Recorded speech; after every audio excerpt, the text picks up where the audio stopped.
السلام علیکم جی، کیا حال ہے؟ امید ہے آپ خیریت سے ہوں گے، ٹھیک ہوں گے، اور امید ہے کہ آپ نے قربانی کا جانور لے لیا ہوگا، اگر نہیں لیا تو لے لیں گے۔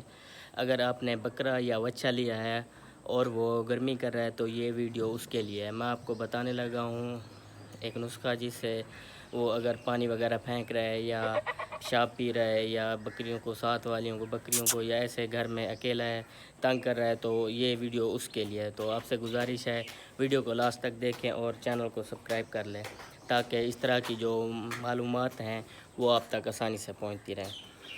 اگر آپ نے بکرا لیا ہے، بکرا اپنا قربانی کے لیے لیا ہے اور وہ خود بخود اپنا پیشاب پی رہا ہے یا اگر آپ نے بکری وغیرہ رکھی ہو اس کو تنگ کر رہا ہے یا گرمی کر رہا ہے، مسئلہ ہیٹ کر رہا ہے، تو اس کے لیے میں آپ کو ایک نسخہ بتانے لگا ہوں۔ سب سے پہلے جو چاہیے ہوگا وہ اپنا 30 ml آئل، سرسوں آئل، تیل جو ہوتا ہے سرسوں کا تیل وہ چاہیے ہوگا 30 ml، اور 1 پاؤ دہی چاہیے ہوگی اس کے لیے، اور تیسری جو ہماری چیز ہے وہ 1 ٹیبلٹ چاہیے ہوگی ہمیں کفور کی۔ یہ اوپر مینشن ہے، کفور پنسار کے سٹور سے آسانی سے مل جاتی ہے، تو یہ چاہیے ہوگی۔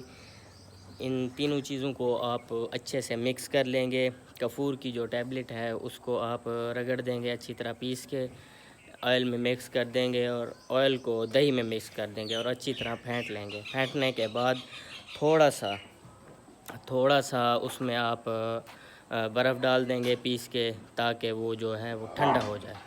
ان تینوں چیزوں کو آپ اچھے سے مکس کر لیں گے اور برف ڈالنے کے بعد ٹھنڈا کر لیں گے اور اس کو پلا دیں گے۔ یہ ایک خوراک ہے اور یہ بکرے کے لیے ہے۔ اگر آپ بچے کو دینا چاہتے ہیں تو اس کے لیے آدھا پاؤ تیل اور آدھا کلو دہی اور اپنا 2 جو گولیاں ہیں وہ کفور کی ہیں، اس طرح دیں گے، اور یہ آپ 4 دن کے وقفے سے دیں گے۔